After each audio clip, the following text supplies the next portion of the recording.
Hey guys, welcome to another video in our Tribulation series where we talk about different topics as young believers and how we overcome our trials and tribulations through our testimony. Tonight we will be finishing up 1 Samuel, the chapters 21 through 31, which is going to dive into a lot of important details. So let's dive right into it. First thing we're going to look at in chapters 21 and 22 is David escape and God's provision. David is on the run from Saul, who is the king at this time, and he has found a refuge in unlikely places, from eating consecrated bread to seeking shelter, even in the enemy's territory.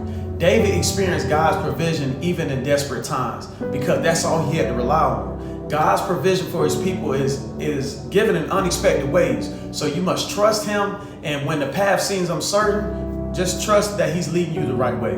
Next, we find in 1 Samuel chapters 23 to 26, Saul increased desperation. Saul is starting to grow jealous because David is growing in popularity. David is being somebody that's of integrity and trusted in God, but Saul is filled with bitterness inside of him. So having integrity matters when it comes to serving God, because if you learn that God is going to fight your battles for you, having the right type of mindset will help you through those situations.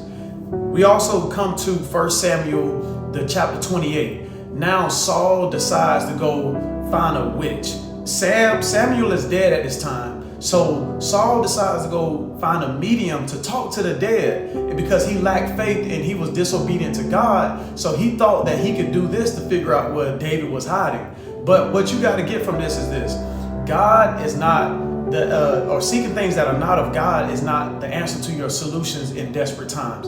You have to trust in God. And when we come to chapters 29 and 30, we see David's leadership and resilience.